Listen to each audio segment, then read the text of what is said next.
Good morning, everyone. This is our POR Methods Subgroup meeting for Tuesday, November 16th, 2021. Welcome.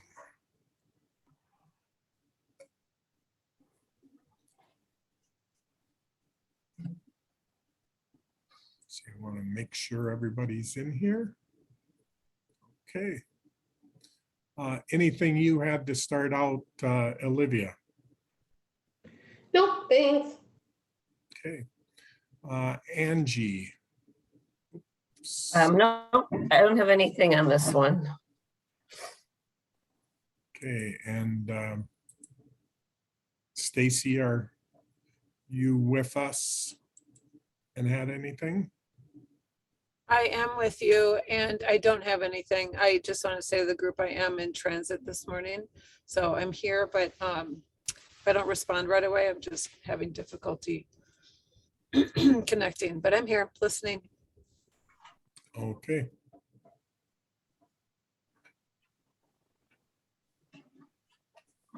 Okay, so just kind of a recap of the last meeting. What we had in the last meeting was discussion of off-ramp processes from other states. And we had some of those examples that most states have some type of an off-ramp or relief process. What we found out was a lot of those were judicial processes, but I think the discussion moved into the idea for Minnesota looking at the idea of a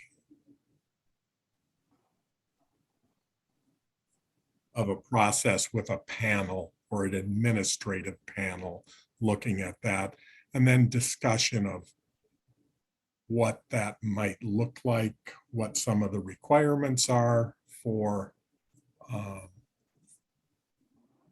being able to get into that process. Questions about what the size of that panel would be, whether it could be appealed, what the vote would be necessary on a panel like that. So other areas or continued discussion in that area?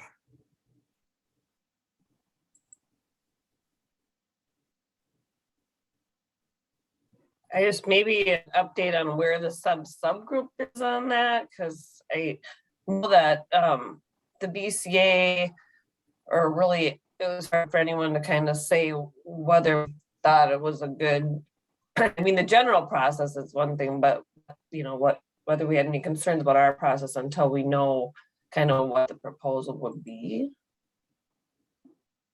Right, this is Stacy.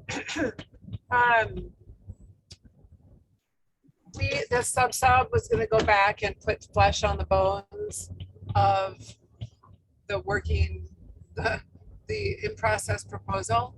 I have a slide deck to share that gets more into detail on the juvenile off-ramp, and then you know, what that might look like, some options we can talk about. And then I think Brian and Renee we each kind of had subject areas that we were gonna flesh out more for discussion today.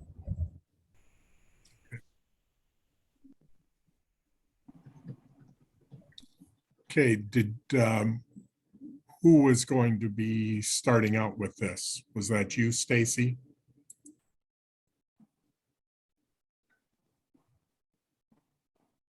If Brian or Renee would be in a position to start out, it'd be better if I could go a little bit later. Okay. We have anything more, Brian or Renee? Go ahead, Renee. So what we did was we looked at the ECRC, the requirements for that, and said, it's something that definitely should be lined up in that way. And then we were going to look at some of the states and what we liked and what we saw with their off-ramping. We just had this meeting, so I haven't been able to pull anything together in writing. I don't know if, Brian, you had the opportunity to do that. I mean, we had great discussion. In 30 minutes, it was a 2-hour meeting, and it actually only lasted 30 minutes because we kind of came up with a plan. I think we just need just a little bit more time for the adult side of this to actually put that down in writing for you all. I agree. I was looking a little more this morning at Massachusetts, and they have the Sex Offender Registry Board, which is responsible for registration and community notification. And there's a 39-page document. In one of the areas, it's called Motion to Terminate Registration Obligation. And it lists a lot of bullet points and processes. And so just began sort of looking at that a little more in depth, but it isn't more of an administrative process that would be involved, similar to our ECRC. It looks like they have a separate sort of reassessment similar to our ECRC for level 2s and 3s that meet certain criteria after 3 years, or no pending crimes, no other sex offenses, those kinds of things. So the just briefly, the motion to terminate, it's clear and convincing evidence. It's on the individual registrant to prove that that's the burden of proof on them. There's a hearing examiner. There can be multiple hearing examiners. They don't really break down what sort of that looks like, if it's one or if there's more people who's involved. The individual can have an attorney present. It's, again, sounds very similar to an ECRC-like process. There can be present, raise issues that show they've been crime-free, no longer pose a danger, whatever, however they show that.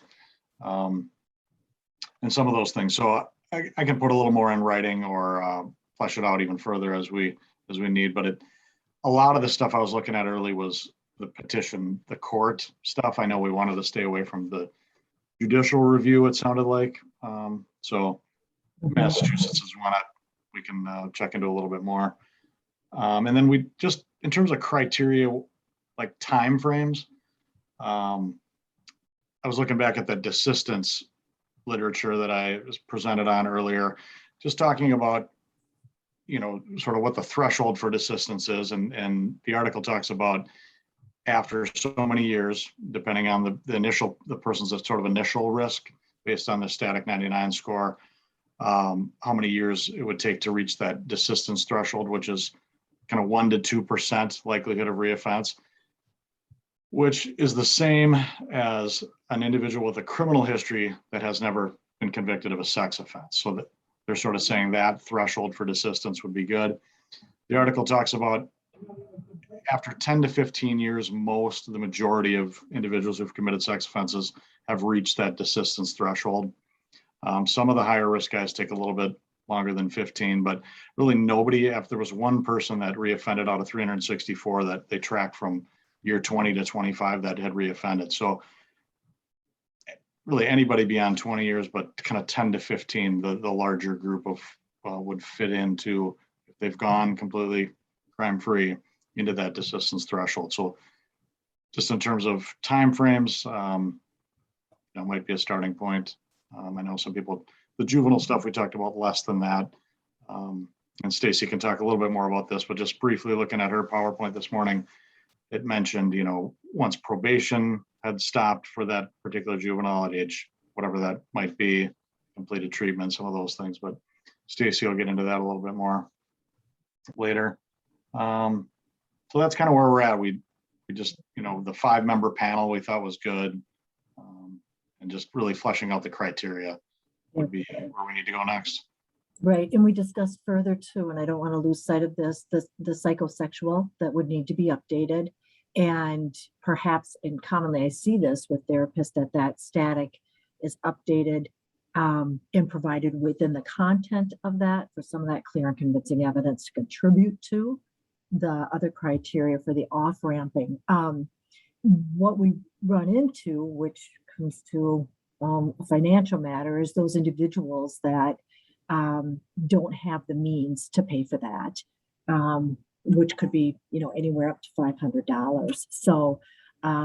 So, but it doesn't mean we wouldn't suggest that and put that as part of that criteria, but by all means, but we just have to be very, very aware that that's a barrier to some individuals. And relatedly, I mentioned right now we have some grant dollars for polygraph examinations for certain individuals, and I got to talk with a colleague who sort of oversees that grant process, Tim Schrupp, and find out a little bit more about if that would be something that could be available or possible down the line for partial payment of any psychosexuals that are needed. We right now do the updated risk assessment, which isn't a full-blown psychosexual, including an interview, those kinds of things Right. necessarily. But And that's a great pass-through if anybody's wondering how that works. So in Hennepin County here, what we do is we make the referral for the polygraph. Literally, the grant monies pay for that. It's literally like a pass-through. It's within our budget, but so it's very slick and it works really, really well for that grant purpose.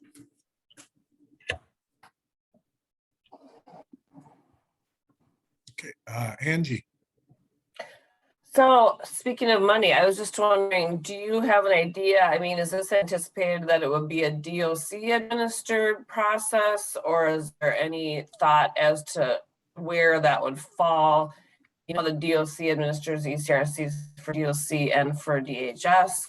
I just wonder if there's been any thought about that. And then I think also from a cost standpoint, you need to think about kind of what the numbers are going to look like, and even the availability of experts to do those psychosexuals. If you have 10,000 people who suddenly apply to come off the registry, I know for sexually dangerous person cases, which are like a year, we sometimes they have trouble, getting examiners to get in the time frames and to get the exams done and stuff. So I'm wondering kind of about some of those practicalities, if we've thought through those at all, or what we're thinking about those things. Representative O'Neill. Yeah, I have a question along the same sort of lines. Not only which agency would this be housed in, whether it's DPS, DOC, or whatever, but also who would make those appointments. And I don't know who appoints right now to the ECRC, but that's going to be something that needs to be spelled out in the statute. and I think we're not at that point. We just said, hey, we have a process that might work, that the DOC does with community notification for reassessments at this point, but in terms of fiscal dollars and some of those things. And I don't know in terms of numbers, Angie, you mentioned, really, I guess we'd need to fine tune the criteria first, and then maybe have a better idea of who. I just don't know at this point how many people we'd be looking at that would be eligible, meet the criteria, those kinds of things. And I doubt it would be 10,000. But yeah, I mean, I don't know. I just right, yeah, I guess if it's anyone that's been on 10 years, I don't know how many people have been on 10 years. So that's just one of the things I was thinking about when we were talking about psychosexual assessments. There's a limited number, as you know, of people who do those. So I don't know if that would, to me, if it's the more ECRC process, like you guys have the psychologist housed in the DOC.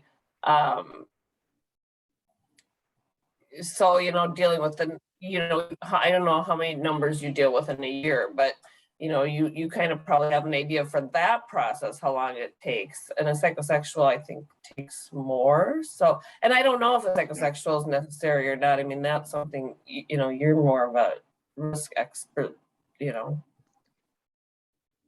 Right. Yeah, that's the other thing. What could our risk assessment, the risk assessment recommendation for the reassessments, it does include an interview as well before the ECRC, and then oftentimes the individuals answers questions and is sort of interviewed by the panel during the ECRC meeting. No psychological testing is completed. I think that would be the difference between a a psychosexual, that would take more time, but they've been, I think, that's been a pretty good process so far. So that could just be an option instead of a full-blown psychosexual, maybe too. Right. Like I almost wonder if you're kind of setting it up to be hard working in that psychosexual. I just think that might be, I do think the current ECRC process seems to work pretty well. And so this is kind of it's kind of the I don't know if lesser is the right word, but there are the registered offenders, there are the people with fellows, there are the sexually dangerous people. So if you have this process that you think is working okay for community notification, it seems like a similar process should be okay for registration termination, if that makes sense. Like Right. It might be overkill to have to do a psychosexual too, but that's Renee? just. Angela, you bring up a really good point that triggered another thought for me, is that I'm wondering, because, well, I did maybe just it built into our process prior to setting up the panel, there's a first pass through. A pass through, depending on what agency has this, to look through that checklist and make sure that that is complete before the panel would come together and do a full review of that. So that could be super helpful, I think. So we aren't unnecessarily wasting the individual's time or the panel's time when the packet's not complete. Yeah, that just real quick, right, based on Renee's comments there, that, we have staff in our office right now that do, once the individual, if it's registered and initiated and they want to seek a reassessment, multiple people in our office do background checks, talk to local law enforcement in the area where they live or have lived during the time period they've been in the community, check with registration, make sure they've been compliant, meet the criteria essentially. And then I actually looked that over to make sure that they do, and then we move forward with that. So yeah, the recommendation, the interview, that panel process happens after we've verified that they meet the initial criteria. So that would be staff and cost. And again, I don't have any idea on numbers at this point or how this would look, but. Cool. Representative O'Neill. Thanks. So just in regards to what you just said, did you include something like a sign off or a recommendation from whoever that staff person is, or that person is the PO or whoever it is that's the closest to that offender, so that there's sort of kind of like what you described, it's sort of like a pre-clearance before you go to the panel? That's the first question. The second question is, if this is going to be like the ECRC, who actually appoints that panel right now? So just in terms of the questions about the PO or the person closest, yeah, we'll check with local law enforcement to make sure they've not had any negative law enforcement contact. And sometimes it's multiple agencies if they've lived in different areas since release. If they're on supervision, we'll check with the probation officer to make sure there's no, and in our computer system too, revocations, restructures of supervision, check with BCA, make sure they've been compliant with registration, and yeah, meeting all those criteria on the front end. There are some that come to me that don't meet the criteria, and then I send a ineligibility letter stating that they've been, some of it is additional crimes that they've been convicted of that rules them out, that kind of thing. But can I ask a question? Sorry, I can't raise my hand in the room here. Yeah. So you just mentioned, Brian, that you check with their probation agent. Are we talking about while people are still under sentence on their registration offense that they could off ramp? It's not going to be that they're off supervision? right now, that's part of that's going to require yet another language change in the statute, because right now the registration period runs the duration of their supervision. So if we're going to let people off ramp while they're under supervision for the registration offense, that's a whole other issue that you're going to have to take up as far as registration periods go too. Yeah, and I don't think I mean, we, again, that's the sentence that was given, so no, so our process is they can be reassessed from a community notification risk level standpoint while still under supervision.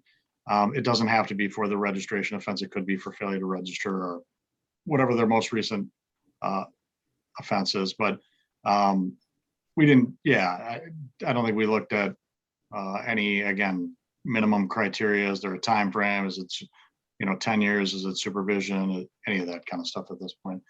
Again, looking at the desistance language, talked a little bit about that and maybe what Massachusetts is doing, but we need to flesh it out further for sure. And Representative O'Neill, your other question about who appoints the members of the ECRC committee, that is actually done by the Commissioner of Corrections for all the ECRCs. And there are different panels set up at each correctional facility, right, Mark? And one in-house for like the out-of-state offenders. Is that right? Yes, Something like and that. it actually includes Department of Human Services also. That's all within the appointment authority of the Commissioner of Corrections. So each facility, a central office and a DHS ECRC. And Yeah, the I think central- it's important to have some kind of like what the DOC has at the different facilities, some kind of consistency in those panels so that, again, you don't run into the problem you would have with courts where everyone's doing something different with a similar individual. So it would be good to, depending on if there's more than one panel or not, but have some kind of consistency as far as how the decisions are made, which I think happens pretty well with the current ECRCs. So that brings up another quick question, if I may. Are we going to have multiple panels or is this one panel? And then also, was there any look at, you talked about Massachusetts, have you looked at all the states and how many do judicial panel or judicial versus a panel? I think, Renee, go ahead. You had your hand up there. I'm just jumping around. Go ahead, Renee. No, I was just going to speak to the individuals that are on probation, and while I believe we are getting better at not putting individuals on probation for 20 to 25 years, we have a special services caseload where they are very low risk and they do a different kind of reporting.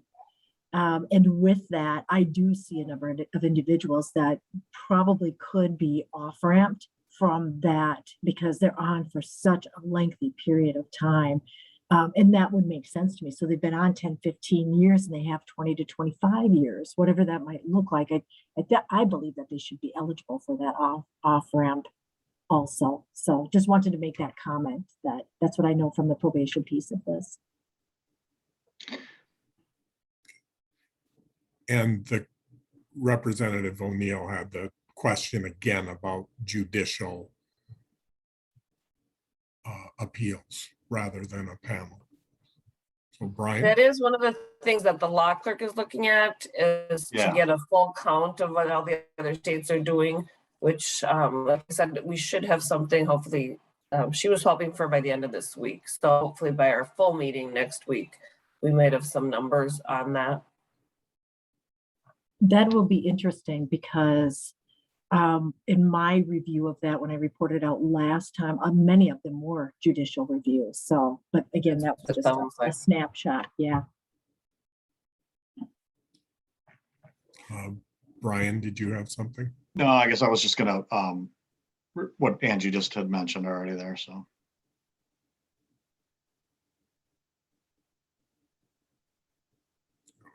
Okay, Representative O'Neill.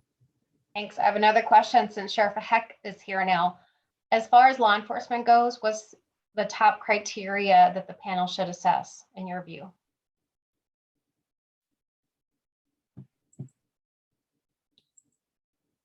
There you are. Thank you. I apologize. I'm trying to get caught up here. Could you give me a little more background about your question? I'm not sure what criteria you're referring to. Totally fair. So we were just talking about the different things that would be assessed at this off-ramp panel. And they talked about a psychosexual and like initial evaluation by whichever staff person, whether it be a PO or someone else that's closest to the offender, to make sure the whole checklist is actually complete. They look at any criminal behavior, any charges, so on. And I'm just wondering, like, in your viewpoint, what's the most important thing or things to consider when we're talking about taking somebody off the POR? Well, I think a lack of continued criminality is going to be high on my list. The fact that they can demonstrate through behavior that they are able to abide by the laws that everybody else abides by, that isn't in the criminal justice system. I would lean toward, there's a lot more smarter people than me that do the work of risk assessment that Brian and his colleagues do. And I think I would lean towards their expertise as to what the probability is that someone would reoffend. So I think that would probably be my next most important thing. Yeah, because again, my concern is that we have on this registry people that might be my suspect pool, and that we'd want to make sure that there are as many potential suspects in that pool if I need to access that tool as possible.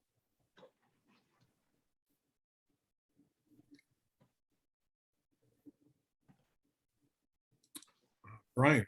I was just going to say, just in general, I think even if, I know Representative O'Neill and Representative Moeller talked a little bit about the likelihood of the legislature buying into some things and maybe not. And, even if everything else stayed the same, I think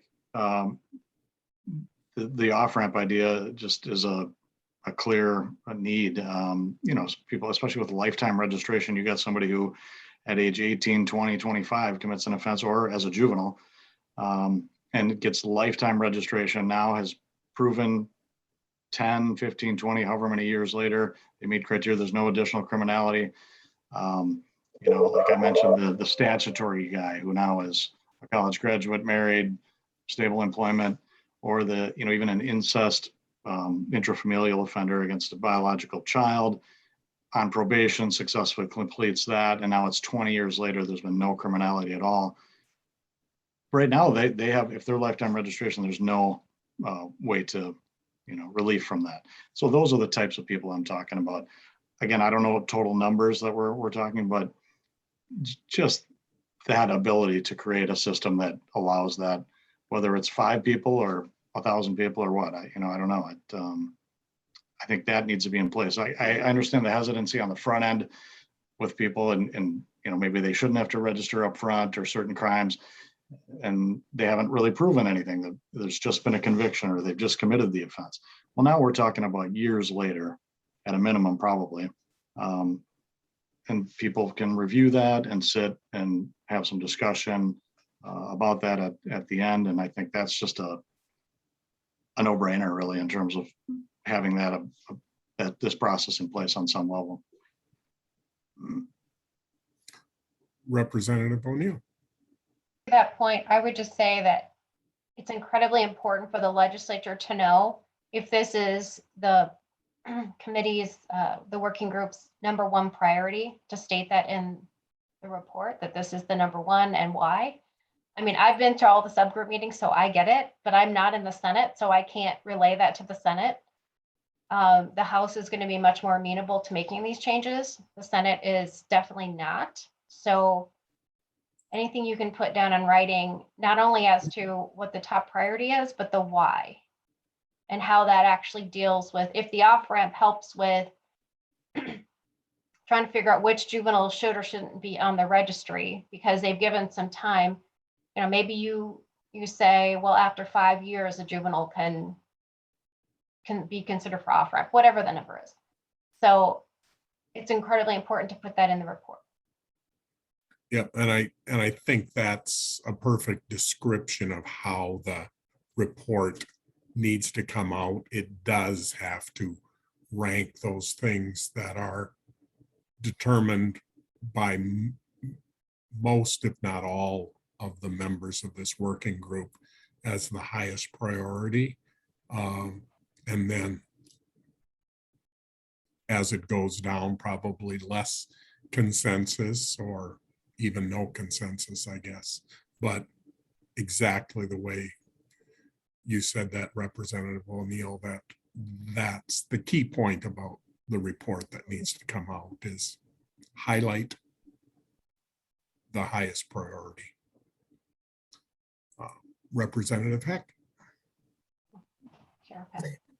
I'm sorry, That's okay. Sheriff.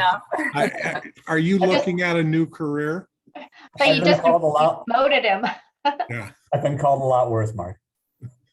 I just want to respond. Stacy put a question in the chat asking what my position is on the type of person that Brian had referenced, this person that, well, you heard what he said, the example. All along I've been a proponent of saying, you know, we want the right people in this registry, the people that are going to be my suspects potentially. I do think that when we talk about kind of the extremes of this group of people, it's very easy when you look at the people on the polar opposites and say this person definitely needs to be in there, and then you look at the other opposite that Brian was describing and saying, yeah, this person in all likelihood is not the person I'm looking for to solve my my whodunit rape case. I have a lot less concerns about taking that person that's on the extreme end of the very low risk of being my suspect and allowing that person the opportunity to offer him. The concern I have about that is, again, it's very obvious when you're on the extremes, but once you start applying that standard closer and closer to the middle, where that line is drawn gives me cause for a little bit of pause about how we're going to define that. So if we can, the trick in my mind, from my perspective, is to figure out how do we draw that line that gives us that confidence that, yep, these people, there is just a very, very low likelihood that they're going to be the ones I'm going to need to look at for a whodunit case versus I'm not so sure about this group, or this group has definitely got to stay. Angie. So I was just gonna say, I know at one point, when we were talking about, you know, what limiting juveniles, limiting same set of circumstances, all those things, that I was saying, well, if those things are actually recommended, then maybe there's less of a need for an off-ramp if we limit the extensions, things like that. But I guess another thing, and I don't know who all, like, you know, if we all agree on what would be the biggest priority, but certainly, you know, I'm sure there'll be a majority view on that. But another thing, just thinking about what we talked about yesterday with the juveniles and some of the issues with how to limit them, you know, it's possible there would be some combination of maybe you just limit juveniles by age. Maybe you don't get into the offenses. Maybe you just say, you know, offenses committed before the age of 15 don't go on the registry or something like that. And then you have whatever works with juveniles in the off ramps. Maybe there's like some combination of smaller changes to limiting juveniles or you know, that and the false imprisonment. And then, you know, you deal with juveniles in the off ramp process to the extent they shouldn't be on there otherwise, if that makes sense. So I was just going to throw that out there as kind of a combination idea of addressing juveniles. And I talked to Representative Moeller a little bit about that yesterday too. Representative O'Neill. You, two quick things. To Sheriff Heck's point about, you know, people on the extremes, it's fairly easy to see. When you get towards the middle, it's hard to know where the line is. Sheriff Heck, do you think that you would have greater comfort if that panel of 5 had to have a unanimous decision in order to take someone off the POR? That's the first question. Second question, or maybe recommendation, is if we're going to do an age, since 10 legal by statute can be on the POR. You know, we just changed the statutes for criminal sexual conduct, and we raised the age from under 13 to under 14 as considered a child. So we could use that same logic and say a predator age 14 and up, because then you're lining it up with what we just changed already. Just a thought. I could sell that at the legislature is what I'm telling you. If there's at least commonality there. So those two things. Brian? Nope, you're muted, There Brian. we go. I think somebody unmuted me and then I tried to unmute myself. Anyways, what was I saying now? The idea of prioritizing a list, I think is like Mark brought up, is maybe the next move. I don't know, for the large group, or we do a poll again of some, here's the main issues we've been discussing. Is the off-ramp number one? Is the juvenile age thing number two? Or, something like that. And then way down the list, same set of circumstances or things like that we don't have time for, or are not likely to get any traction anyways. Just make them lesser priority and focus on what we can get done in the final push here. I think is a great idea. So I don't know when we want to do that, but at some point soon, I guess. Sheriff Heck? Representative O'Neill's question, anything that makes sure we err on the side of including the right people in this POR is going to be something I'm in favor of. So having a unanimous decision of a panel that has to review these applications would be something that I would love. You're a little quiet, Sheriff. Okay, so unsurprisingly, I think that most people understand that I'm going to be in favor of erring on the side of being inclusive on the list and making sure we don't exclude somebody that I might need to look at in the future. So having a unanimous decision on a panel that's got to review these is something that I would be in favor of.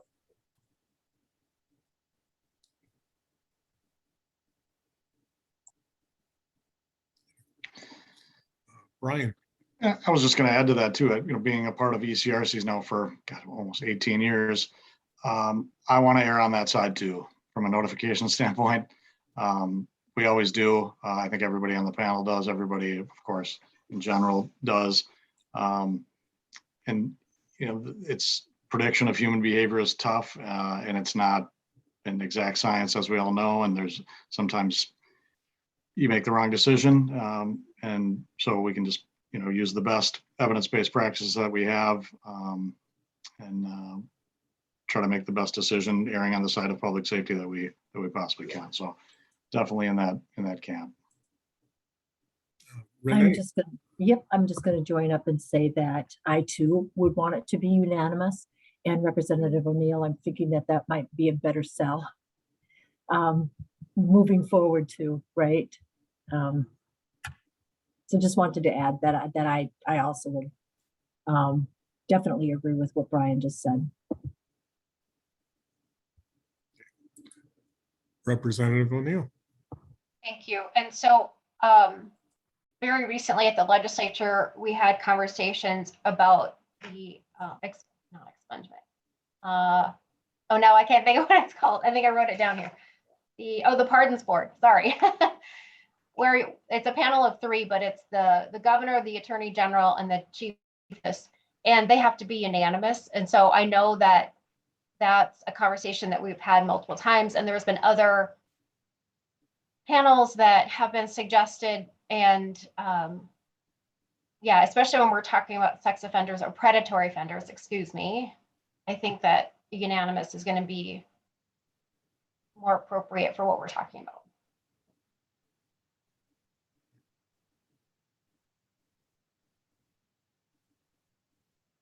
Okay, and Stacy, were you ready for your presentation? Yeah, could I get like 2 more minutes? Yep. Was there anything else that we were talking about just before I'm going to present on juveniles. What other subject matters does this subgroup need to cover? The main area was that idea of the off-ramp concept, I think, is what has been the main emphasis of this subgroup, but I guess there could be other.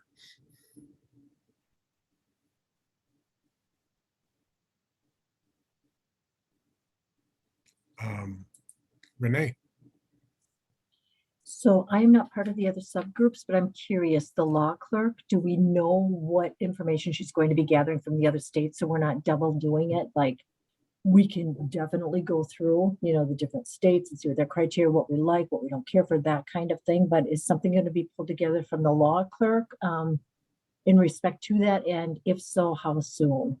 I would hate for us to do all this work knowing that somebody else is also doing that. Angie? So she's doing a very broad overview, and I asked her to kind of do a broad overview. So if, like, for example, it would say, 10 states require juveniles to register at any age. 10 states require juveniles to register at the age of 14.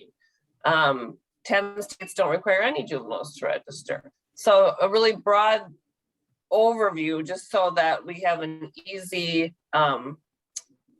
way to look at those issues. It's not just for juveniles. I asked her to look at extensions, what kinds of things do other states extend for? Do they have extensions at all?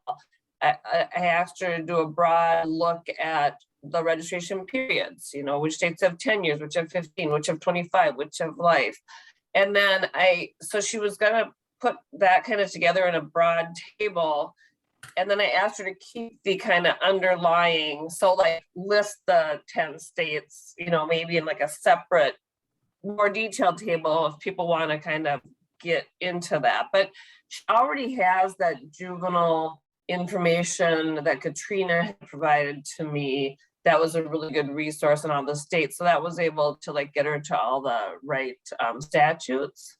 And then I gave her also the thing that Brian and Stacy provided. So we were just looking at something that would be a helpful, not only for this group, but maybe eventually for the legislature, that would just have a really broad look at what other people are doing on these issues, or what other states are doing on these issues. So that's what I asked her to do. And I went over really any of the main issues that we've been talking about here. And in fact, one of the things I realized just this morning that I forgot to ask about is if there's a way to separate out the states that have, or to not separate out, but to enumerate the states that combine their notification and registration, just because I think that's just kind of an interesting information to have. She wouldn't separate it out in the overall data, but we would know 25 states combine them and the other 25 have them separate, that kind of thing. So Angela, I don't think I heard you say this. Was she going to go through criteria and do a higher overview of criteria? Like this many was clear and convincing evidence, and this many was 10 years without not being charged, or any of that? No, she was just, okay. She was going to do a broad, as far as this process, she was just going to broadly say 40 states have judicial processes or whatever, 30 states, 10 states have administrative processes, 10 states don't have any way to ask for release. So she wasn't going to get into the nitty gritty on that. We just thought when we had talked in the chairs group that it would be good on these issues, the various issues that we're dealing with, to have a kind of broad overview of what other states are doing. Okay, that's helpful. That does mean that we would do some of that then. Okay, thank you. Oh, and timing wise, I said this earlier, but I think that her plan was to ask for something, I think by next Monday, or maybe it was the following Monday. I can't keep track anymore, but she thought she would hopefully have something to me by the end of this week.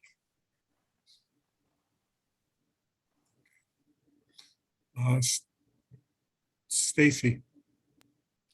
So I put together a little bit of research on, I researched and put together some options that we could consider for juveniles. If now's a good time, I'd like to do that. If Representative O'Neill wants to make a comment before I launch into that, I will stand down.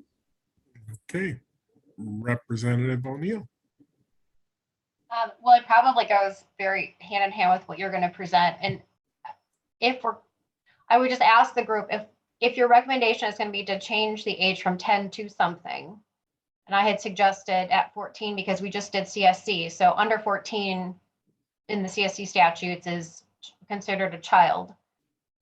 What the thoughts were, but I'll let Stacey present and maybe she's kind of covered that. But I think that to hear a collective voice would be really important for me if we're going to move forward, if that recommendation is going to be in this report at all, because it'll be something that will be debated at the legislature and I want to hear the collective voices.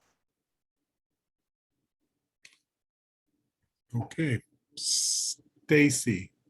So, Mark, I sent you a PDF. If you could just, can you share your screen? Yes. So this is really, it should just be proposals as opposed to analysis, but this is really just some ideas that we could toss about in terms of if we were to give a ramp off for juveniles, what does it look like? And so really, I just threw some thoughts down. Yeah, the first slide. So if the juvenile is under 18, now this is based on Arizona statute. The court, so this would be court. This would not be a panel, but this is when they're in process with the court. The court may order, or they're under the jurisdiction of the court. The court may order termination of any duty to register upon successful completion of probation if the person is under 18. Another option was Delaware, I thought was interesting. In that state, juveniles convicted of less serious offenses. And so we would need to decide, if we were to take a model like that, we would need to decide, well, what are the less serious offenses?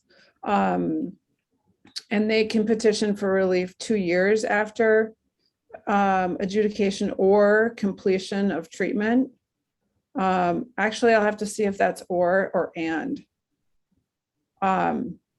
But there's a two-year piece. And then at the same time, then instead of petitioning, the court may rule that they're exempted from registration.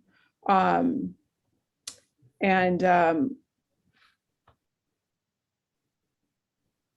that might, I'm sorry, since I don't have the statute in front of me, I'm just going from memory, but again, this is concluding their treatment or 2 years after that they're no longer needed to register. I think that looks like the same thing to me. Anyways, that's a 2-year waiting period.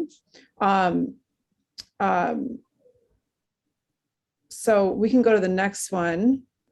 And then this was Iowa. So this is a little different.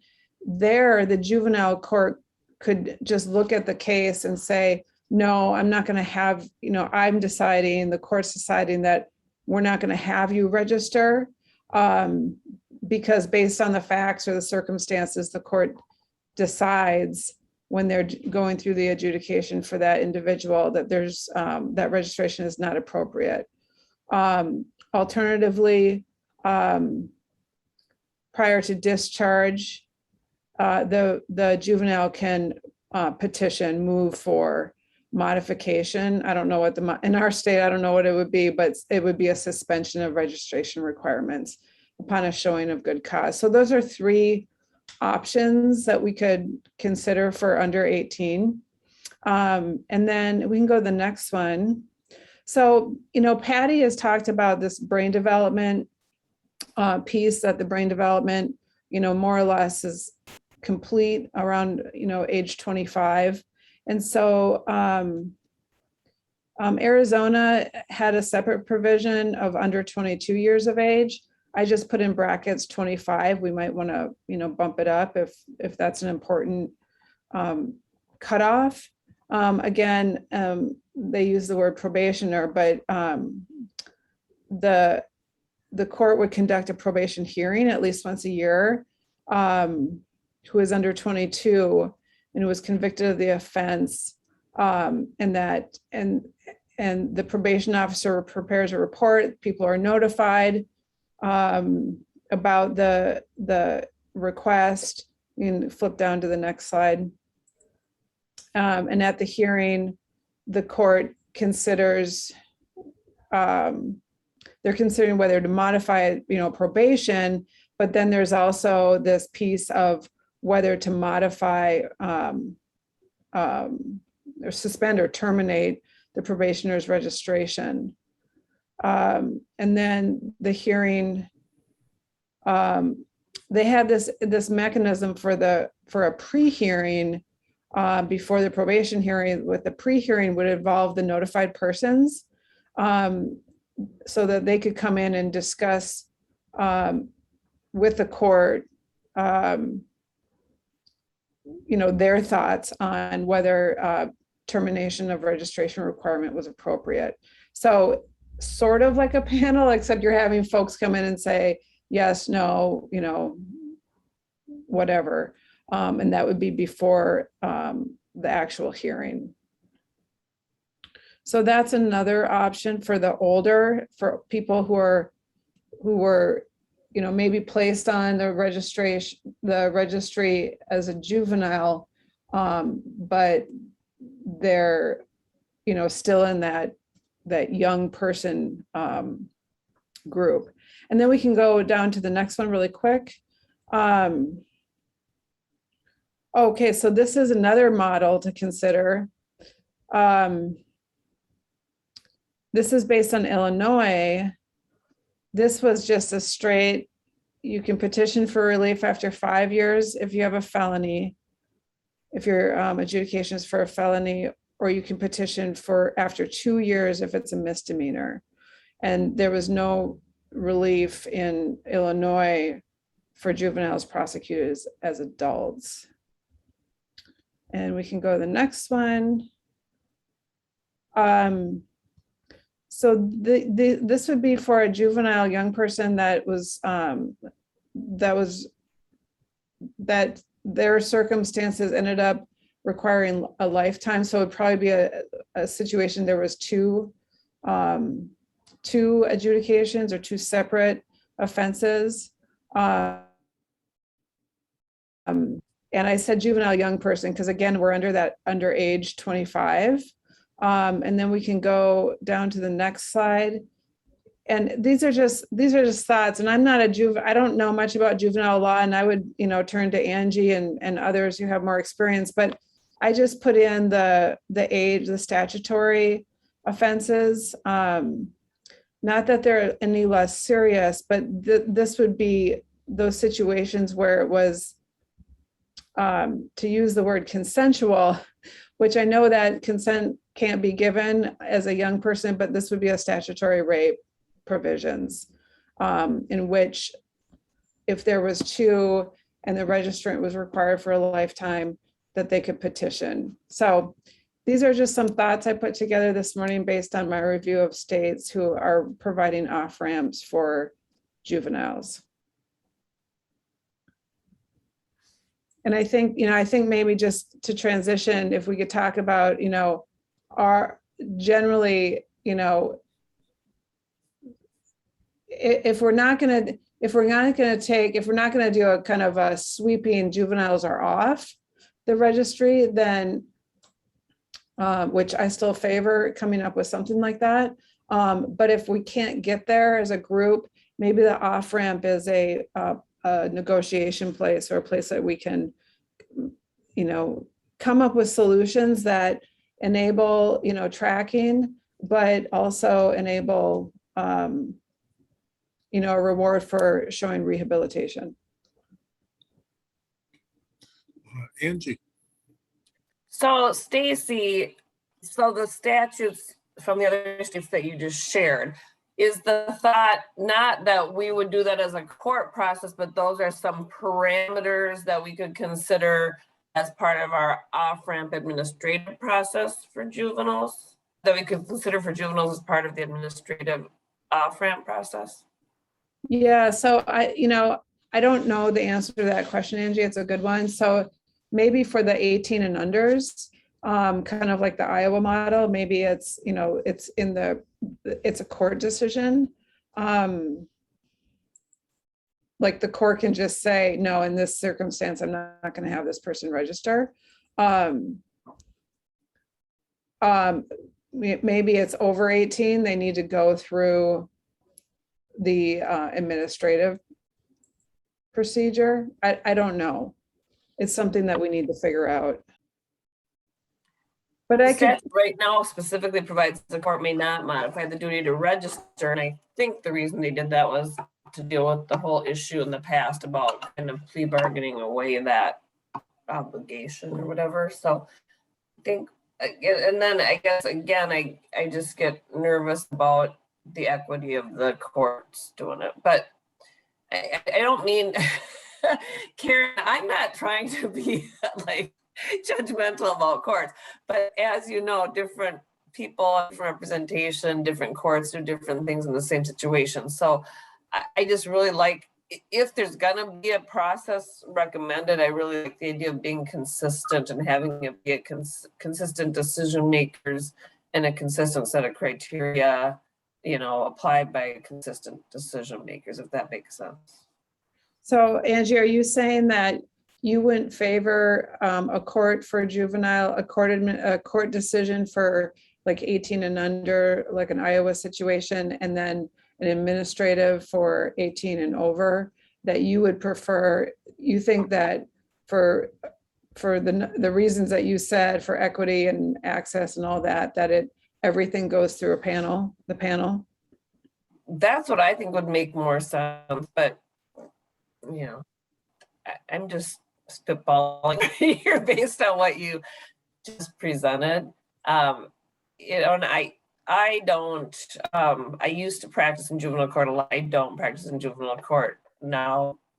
So I'm not the person really I'm speaking more of my broad view of the system and my past experience in juvenile court. So somebody, and I know Renee has her hand up, and Karen does too, so they might be able to speak more to whether that would be feasible or appropriate. Right. Well, and my usual disclaimer, I'm not at all, throwing support behind moving this work to the court. I can, of course, note all sorts of concerns with that just because it was never there before. And that would be a lot to wrap our head around. The one thought that did come to mind for what it's worth is that this would put people with really a foot in both camps then. Because if the court has jurisdiction to determine this when they're in juvenile court, if the court says no, I guess it's over. But if the court says yes, and then they might also later qualify under these off-ramp criteria, well, the juvenile court will have lost jurisdiction at some point and they will be over 18. So I think it just would be confusing, and a lot would have to be really clear as far as when does the juvenile court have a say and when does this administrative panel then have a say in terms of moving somebody, down a level or off. So that just seems odd to me to have. It would never be clean, I guess is my point. Eventually, everybody is going to be under this panel criteria. And if you have it be kind of a hybrid, I think there'd be some confusion over who goes where and when to request relief. Renee?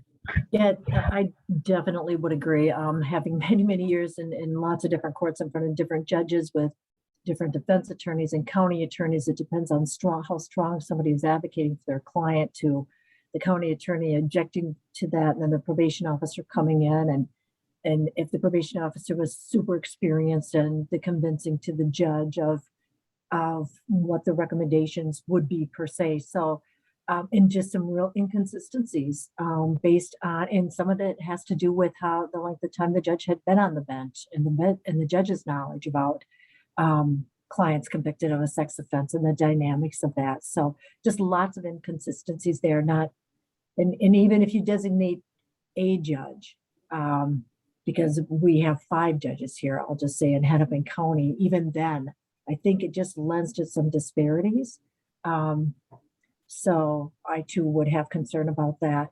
And I know that I've said that before a number of different times. So the other thing that I thought was interesting with what you had raised, Stacy, is the delineation between 5 years for a felony and 2 years for a misdemeanor, which I can just say, I don't think, and I need to think about this a little bit more, but I don't think I care for that, because previously in supervising individuals with on indecent exposures, which is such compulsive behavior, and it's opportunistic kind of behavior, I would really have concern. I've identified individuals as kids who came into the adult world, and eventually that was enhanced because it was consistently in front of children. And after 3, it becomes an enhanced felony. I would not want that individual removed from the registry.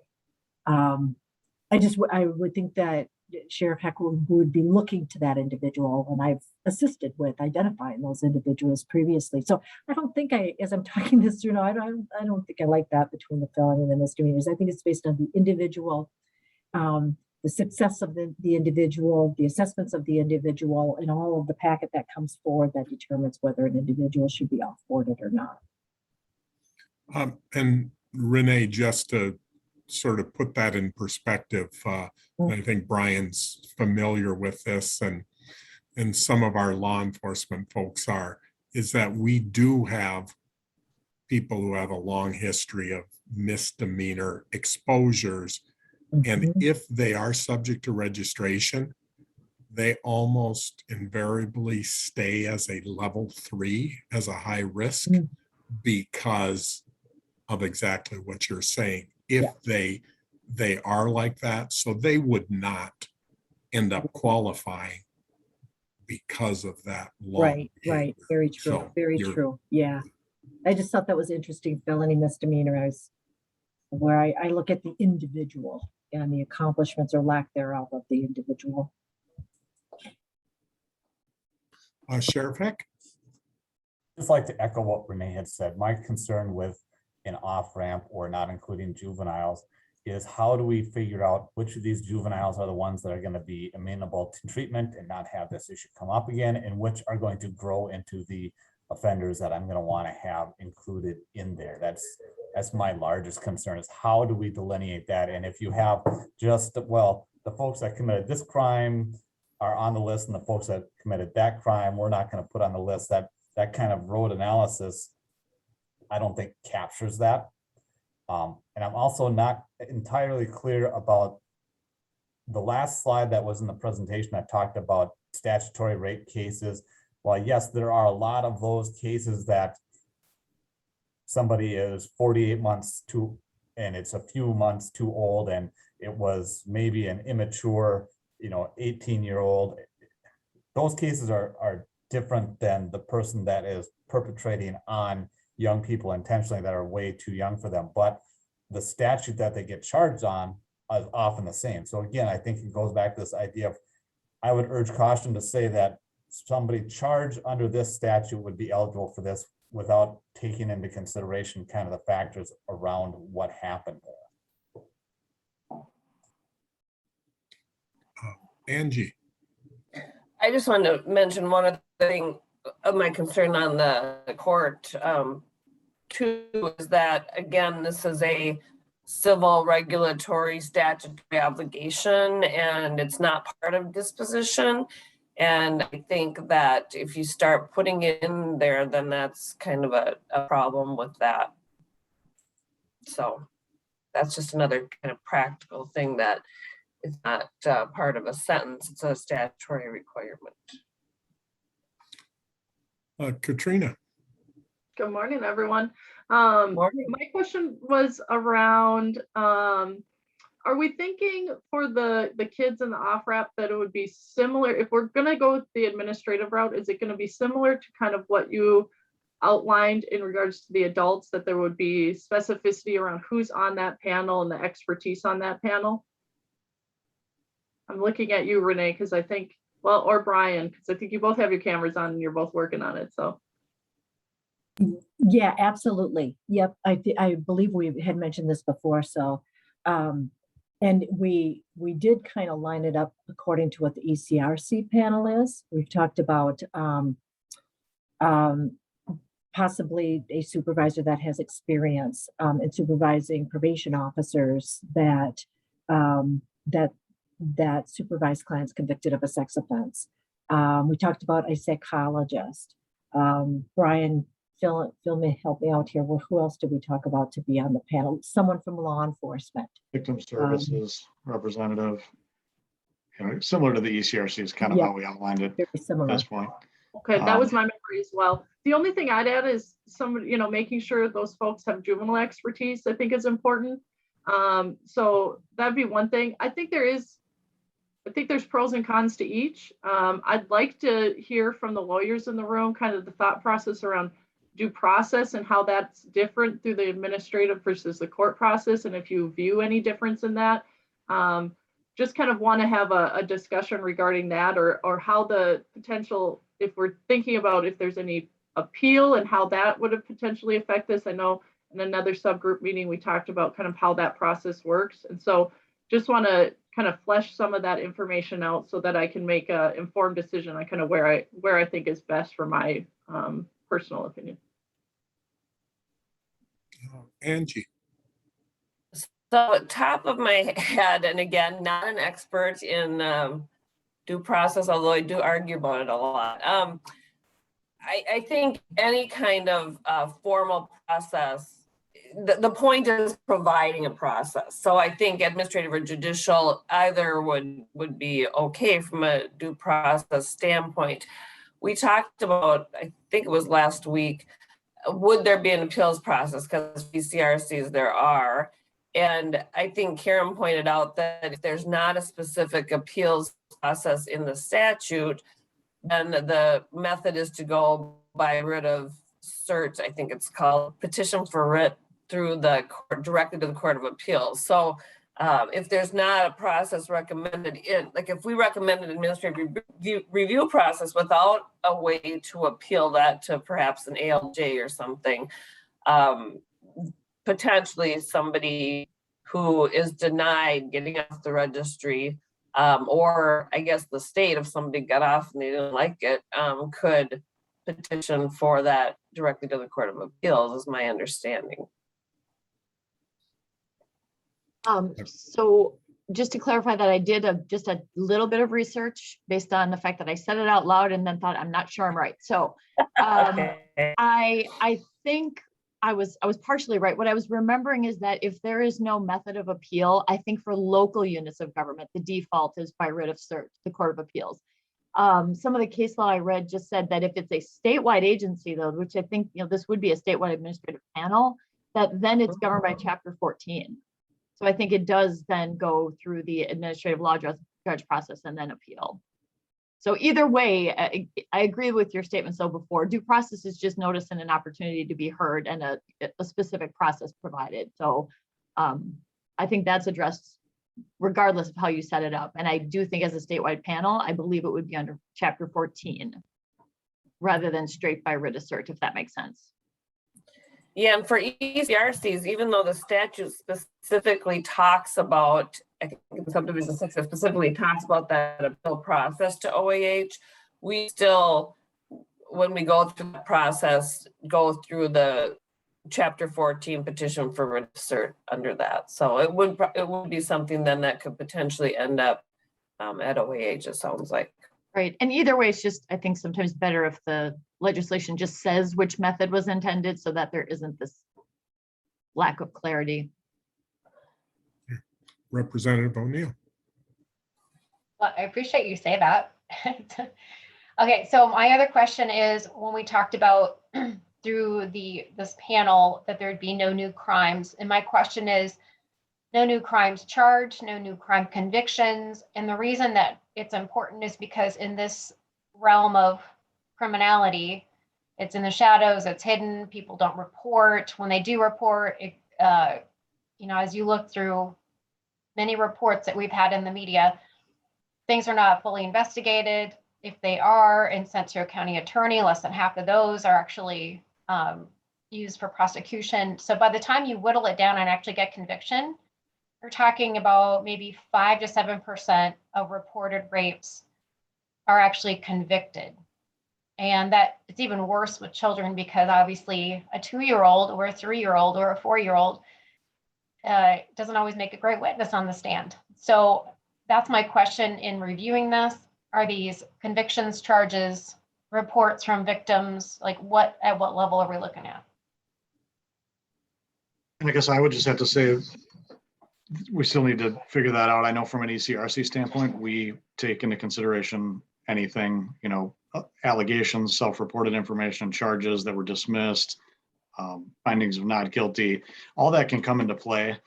We sort of assign it the weight that we think it deserves. We know it's not a conviction, but if guy's been charged 4 separate times, he's got 1 conviction and 4 charges that were dismissed. I mean, it causes some pause, right? So as a panel, as the administrative review, even if they met a minimum criteria and there were still concerns, I think that would be something dealt with at the hearing and discussion. And if we're looking at unanimous decision, maybe somebody like that might be, again, erring on the side of caution, maybe ruled that they should stay in the registry, something like that. So when you write up what the panel will review, I think that is really important to include. And if that's presented to the legislature, even more important to explain to the legislature the level at which you look at even just various reports of victims, because we all know in the legislature that the statistics, and they're not great for conviction. Angie. Well, that's leading to what I was going to say, because I believe in 244052 that there are provisions for the ECRC to access various data. So there probably should be some kind of data practices component to, and maybe Brian, you and Renee, maybe you and Stacy, maybe you've already included that or are planning to include that. There probably should be something that says this panel can access this information to make sure the panel can get what it needs to do that kind of evaluation. Katrina. Angie, that spurred a thought in my mind. I think it's really important, regardless, even if adult, juvenile, whatever it is, that we have some outcome measures or reporting on what these are moving forward.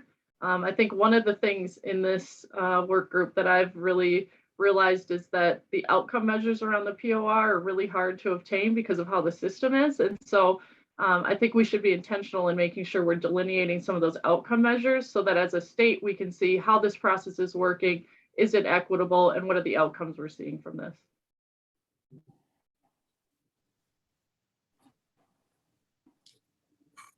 Brian.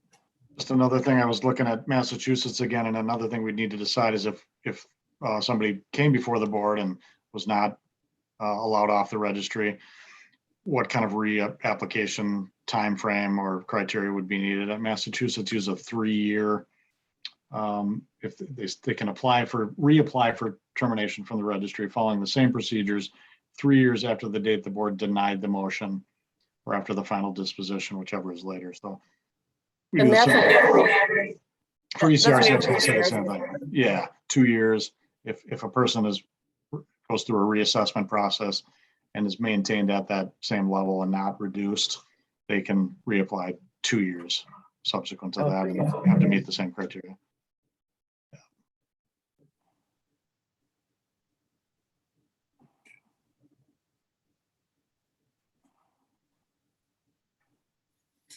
So I guess one question for this group is also sort of the future calendar. Is the more detailed proposal to come back to this group or to the full working group? Since right now we don't have any more subgroups scheduled.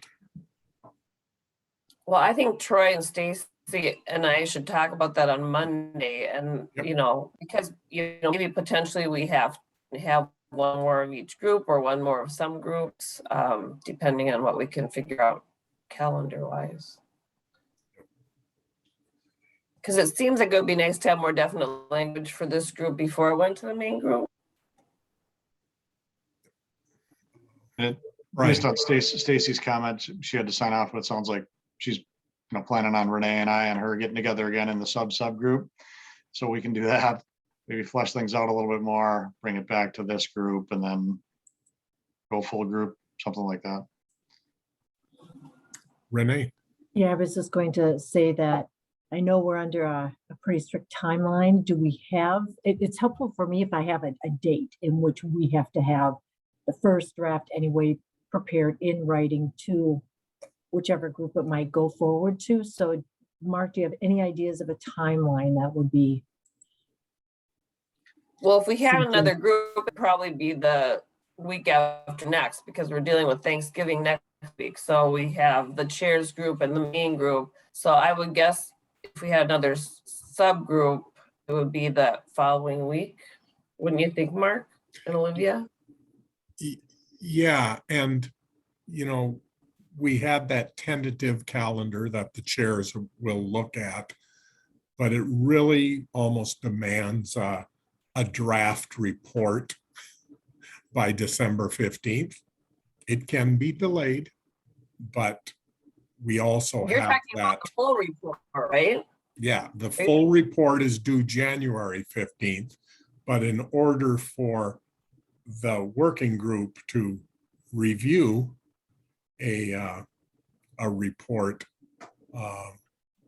that's going to be a lot of work to do over Christmas, New Year's, and that gives you know, sort of that target date of January 5th, which is the Wednesday before the sort of drop dead date on a final report and group decision on January 12th. Again, that's an idea.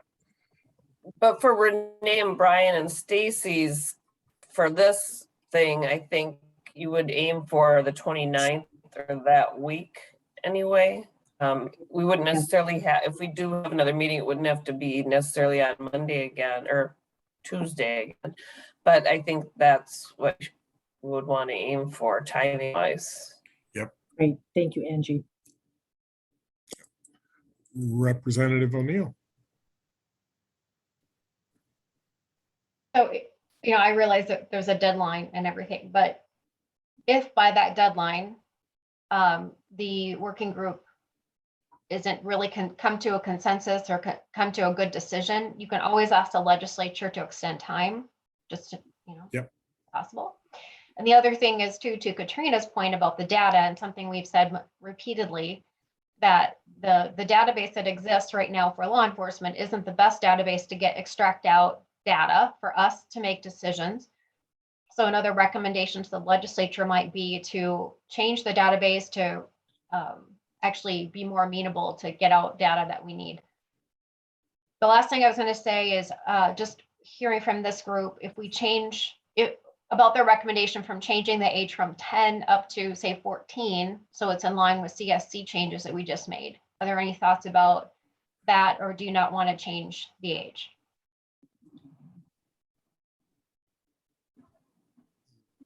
Brian? Yeah, I guess I can speak to that first. I would be in favor of no juvenile registration would be my first priority. But if that's not looking, like as a second best option, I would say raising the age, the minimum age would be good. Again, if we had numbers of those 10 to 14 right now that were on the registry, or at least initially on the registry at that age, that would be better. I'm guessing, maybe 13 and up is where we're really looking. 10 to 12 is probably pretty low numbers anyways, I would guess, but I don't know. I'm just kind of throwing that out there. That information would be good to have. I don't think we have that, but I would definitely be in favor of the 14 age if that's the best route. And then I just wanted to say again, I already said this, but reiterating, maybe the chairs on Monday could talk more about the prioritization of kind of the main points and throughout the subgroups, and rank ordering things, or at least coming up with a poll then to send back to the large group, maybe for next Wednesday, to say, what are everybody's rank order or top priorities or top 2 or 3, or however you want to do it, but to really narrow the focus. And then some stuff that's just not going to get any more traction, we can, based on time, we can just kind of leave behind for the most part. Karen.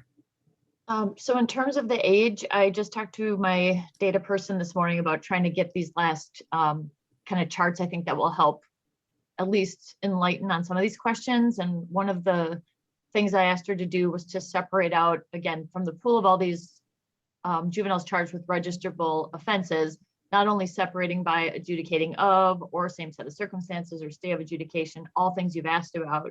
We're going to separate it out by those who were in the EJJ camp at the point of disposition and those who just stayed regular delinquency. So for those who were in the EJJ camp, you can assume they were 14 or up.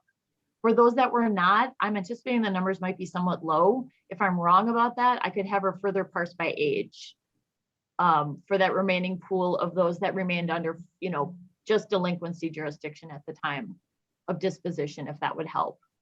And we'll see what that bears out then in terms of the assumptions or concerns about, kids between that 10 and 14 age group. That would be helpful, I think. Yeah, I think That's all so. I was going to say too. I think that'd be great if you could do that.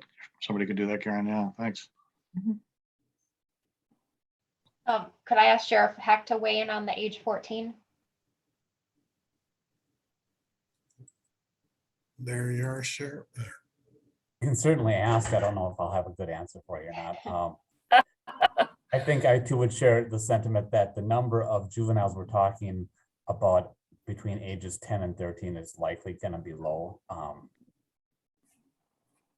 Yeah, I always have that haunting thing in the back of my mind that you don't want to miss that kid that's going to grow into the next person that you're going to need to pick out. But I think the likelihood of that person being in that under 14 age is likely low.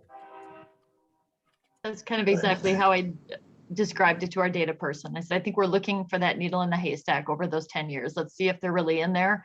And then I know I can't share specifics, but well, we'll just see what we find in that data set. And if it's 0, then I think we know. If it's low, we'll see what else we can discern about those cases.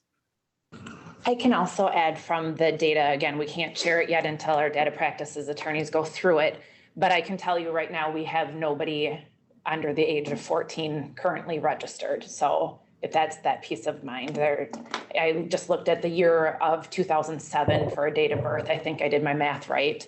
And so nobody that young is currently registered. And I know historically there have been a few, just because we've had some cases on the constitutionality of that. But I don't think there have been a lot. No, I wouldn't think so either, Angie. Because again, a lot of them get that stay of adjudication. I'd like to point out too, I know you guys were showing a lot about Iowa, and just food for thought when we're looking at these other states, their registration laws can be entirely different. In Iowa, during a stay of adjudication, and I think this might have been talked about at a legislative hearing at one point as well, but in the state of Iowa, they require actually offenders or individuals that are actually offenders, and I guess, but those sentenced to a stay of adjudication, whatever the period that they're stayed on, they actually require them to register during that stayed period just as well. When you're starting to look at the way other states do things, so they might have an off-ramping for these juveniles, but while they're on a stay, the registration is required for that period that's stayed. Representative O'Neill. Well, thank you for that. That was super helpful. I see Josh is not with you today, and I was going to ask him a question. I had to make your screenshot much bigger, but maybe the two of you know, if Olivia and Kate know. I'm here, Representative. Oh, good. Hi. Good. Just in the vehicle, so. Oh, wonderful. So I have a question for you. We were trying to have a conversation about moving the age to go on the POR from 10 up to 14. And I'm wondering if in your recollection, this might be unfair, but you talked about working in the POR all the time and looking for possible offenders. Do you find that do you see many 10, 11, 12, 13-year-olds that you're looking at? No, we don't. The numbers very few I can think off the top of my head. There has been one guy who's been registering for a long time, but he keeps doing things that we're putting back on the registry. He's had second or third CSC in there, and it keeps putting them back on the registry, even though his first one was at a very young age. So we don't run into that very often. I run into relatively young people, you know, 22-year-old and we run into him continually on the registry. Someone who started their first conviction was when they're in their early 20s. We run into those people staying on for quite a long time. Okay. Thank you, Josh. That's very helpful. Yep.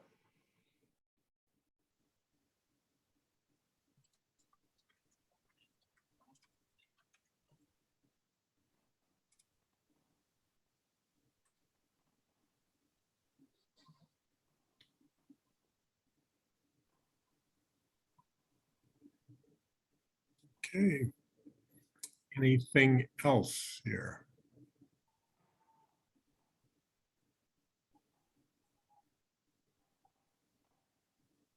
Okay.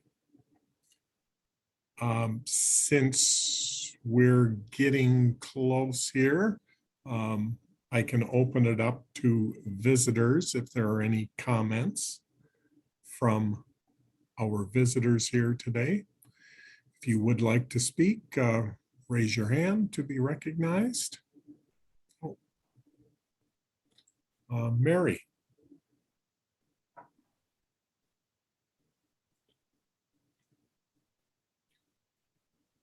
Okay, good morning. Apparently my camera doesn't want to work this morning, but, oh, that's fine. Mary Cardinal Peterson from the Minnesota Corrections Association. And I just want to make a couple comments on some of the discussion. In talking about developing the process to petition for ending the registration requirement, first of all, I just want to say I'm strictly talking about adults now. I have not worked with juvenile offenders. So the differences in those procedures are separate than my experiences have been.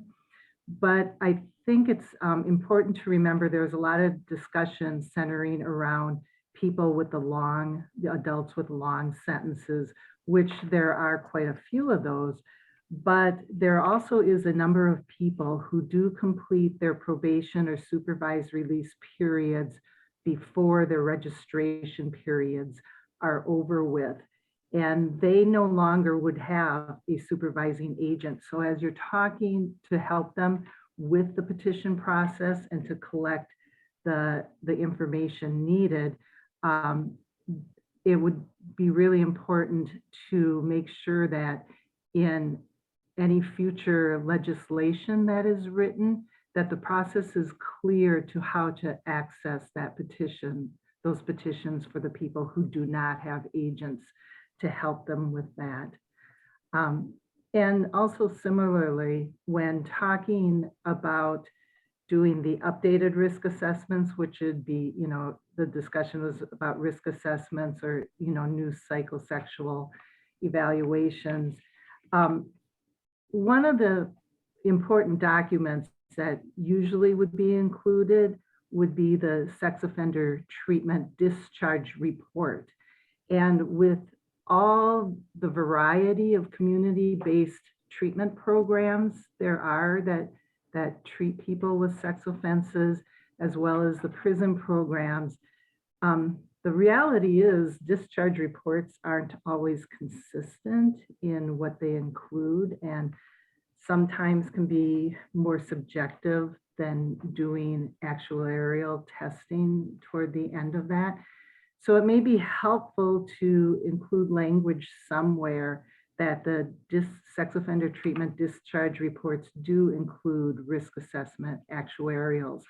So in the cases where it's a while between the time that they completed sex offender treatment and the time that they're being looked at for being considered to be ending their registration, you have something more solid to compare it to with what the updated assessments the panel may be looking at. And, you know, personally too, with the discussion between the panel versus court for a lot of the reasons already voiced by Renee and Angela. I also agree that a panel would be more consistent statewide. And also, when looking at the petitions, you know, in the slides regarding the juveniles, there was, you know, sometimes mentioned the petition being looked at upon completion of sex offender treatment, which I would be leery of. You know, again, I'm going back on the adults. I would be leery of releasing anybody from registration requirement right after they complete treatment, because it's important to have a period of time after they complete treatment to make sure they're utilizing what they learned in treatment and just weren't saying the right words to get done and on. So those were my comments, and thank you. Brian. Hey, Mary. First of all, just going off of what Mary said a little bit. So the actuarial piece being updated toward the end of at the board meeting, the hearing itself, for sure. One of the things we do now, I'm a certified dynamics risk assessment trainer. So I train probation agents, supervised release agents, therapists throughout the state on dynamic risk assessment. So the Stable 2007 is a predominant one that we use that offers, it's really for treatment and supervision targets. It's things that are changeable over time in somebody. So impulsivity, hostility toward women, ability to connect with and be in a relationship with another adult, sexual relationship, sexual preoccupation. So some of these items are changeable over time, and they may score high, you know, many years ago, but now they've really worked on through treatment and through their own work, just saying, hey, I gotta be more planful. I gotta cut out my impulsivity. I gotta work on some core beliefs, negative core beliefs I have about women. And that the score then reduces, and is based on current interview file and collateral contact information. So all that would for sure be updated to get the most, from an actuarial standpoint, the most up to date information on that particular individual. And I agree also, Mary, just in terms of we call it at-risk time in the community. You know, people can say a lot and often do at ECRC too about how they've changed their life and are doing this and that, and they've learned a lot in treatment. And, you know, we have to take all that into consideration. We do. But the big test is once they're in the community, applying that information and having a chunk of time at risk with showing that they're doing well. Representative O'Neill. Thank you. And exactly to that point, is there any thought in this group as to how many months after completion of sex offender treatment and back in the community would be an appropriate number before they can even apply to be on the off or to go through the off-ramp process?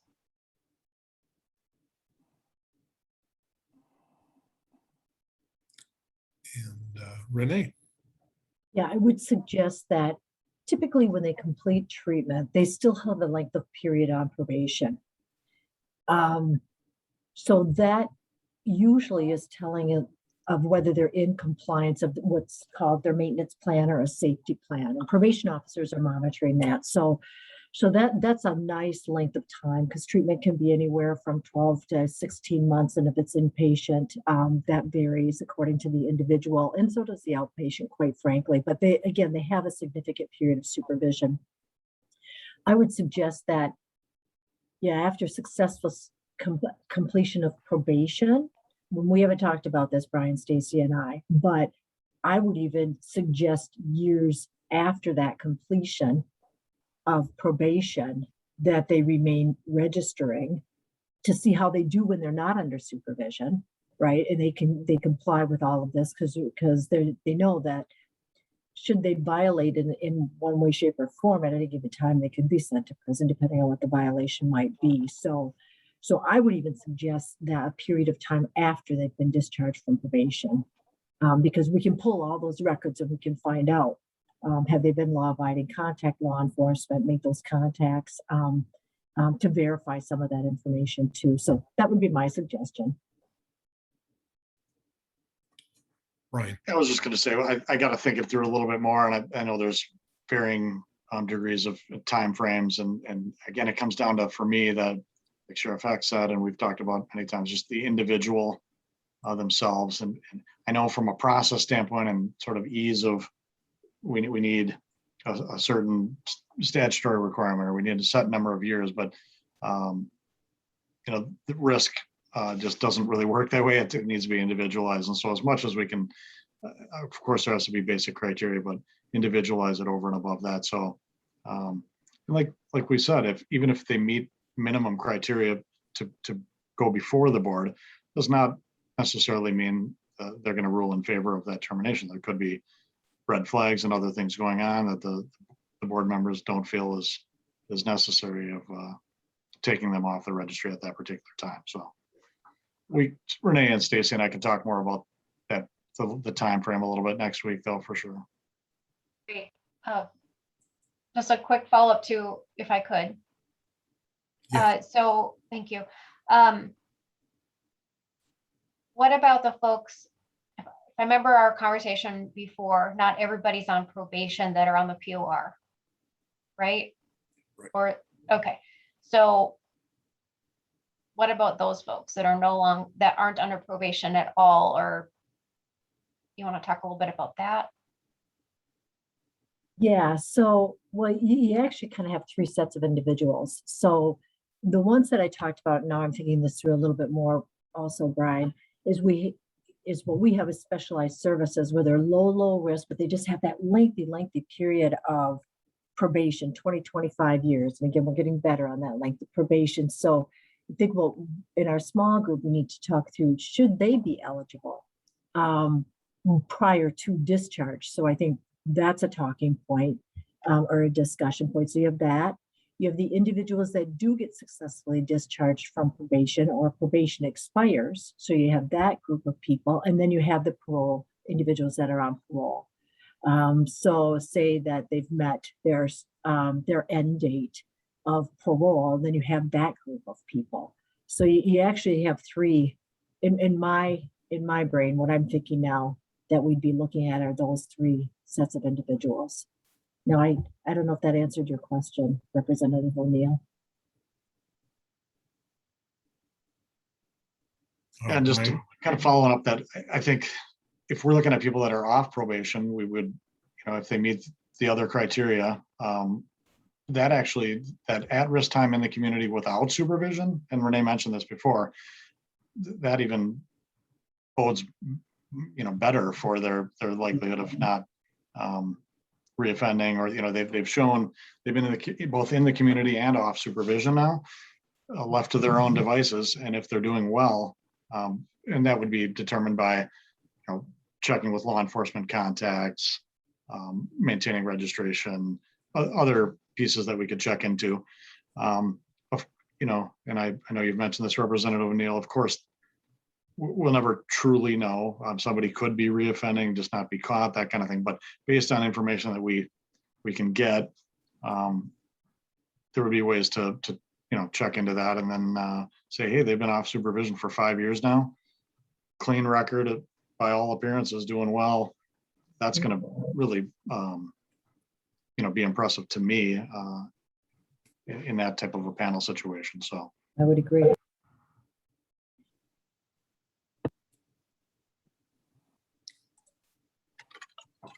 So the direction is to get this really in detail about what a possible proposal. In addition, there is that other proposal that was discussed about juveniles 10 to 13. That would be another subject to cover in more detail. Anything else or other questions?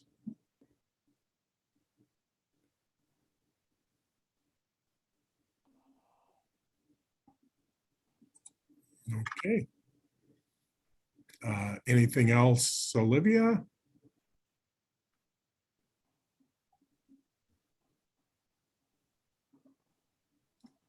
She Representative shook O'Neill. her head no. No, sorry. I thought I was unmuted and I just said, nope. Oh, Representative O'Neill. Thank you. Do we have somebody here from the County Attorneys Association? Not at the meeting today. Okay. All right. I just wanted to hear if they had any thoughts about the things we've discussed.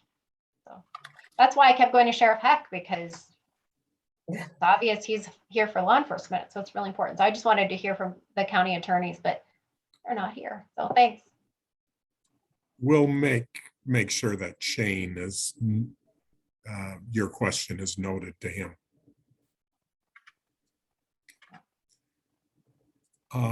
Anything, Angie no, I've got nothing else. and Sheriff Eck? Nope. Okay. We Okay. can wrap this up then. Unless there's any last minute.